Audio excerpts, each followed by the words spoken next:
அனைவரும் இனிதே வாழ்க, வாழ்க வளமுடன். ஸ்ரீ வேதாத்ரி மகரிஷி அவர்களிடத்திலே மிகவும் பிடித்தது செயல் விளைவு தத்துவம்.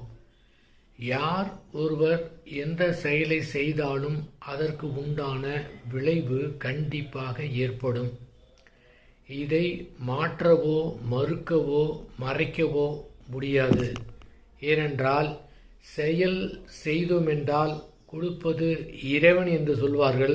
ஆனால் வேதாத்ரி மகரிஷி அவர்கள் கூறுவது, அந்த செயலை செய்துவிட்டோம் என்றால் அதனுடைய விளைவு என்பது இறைவனே விளைவாக தொக்கி நிற்கின்றான்.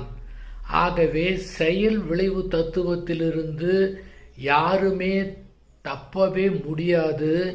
இதை தெளிவாக புரிந்து கொள்ள வேண்டும்.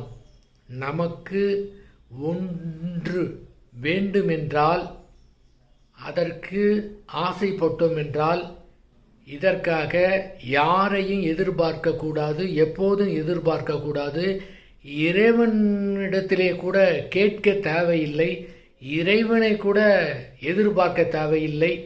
நம்முடைய செயலை மிக சிறப்பாக ஆற்றலை பயன்படுத்தி, திறமையை பயன்படுத்தி, ஆற்றல் இல்லை என்றால் ஆற்றலை வளர்த்து கொண்டு, திறமை இல்லை என்றால் திறமை இருப்பவரிடத்திலே அந்த திறமையை கற்றுக்கொண்டு சரியான முறையை பயன்படுத்தி என்ன வேண்டுமோ அதுக்கு உண்டான செயலை செய்துவிட்டு பலனை எதிர்பார்க்காமல் அப்படியே விட்டுவிட்டோம் என்றால், நாம் எதிர்பார்த்தாலும் எதிர்பார்க்காவிட்டாலும் அந்த செயலுக்கு உண்டான விளைவு ஏற்படும்.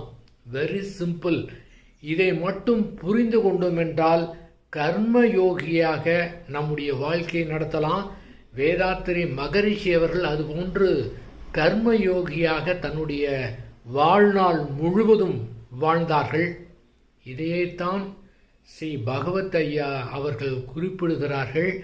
மனதில் வரக்கூடிய உணர்வுகளை அப்படியே மாற்றம் செய்யாமல், அதை சீரமைக்காமல் அப்படியே விட்டுவிட்டு, ஒரு ஆறு போல ஓட விட்டுவிட்டு புறத்தில் மட்டும் காரியத்தை செய்ய வேண்டாம்.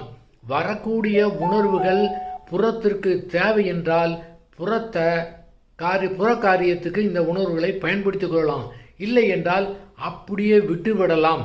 இதன் காரணமாக வெளியிலே புற காரியத்தை, செயலை மிக சிறப்பாக செய்வதற்கு இந்த புரிதல் உதவிகரமாக இருக்கும். அப்ப எத்தனை பேர் செயல் வீரர்களாக மாறுகின்றார்களோ அதை பொறுத்து உலகத்திலே பெரிய மாற்றத்தை கொண்டு வர முடியும்.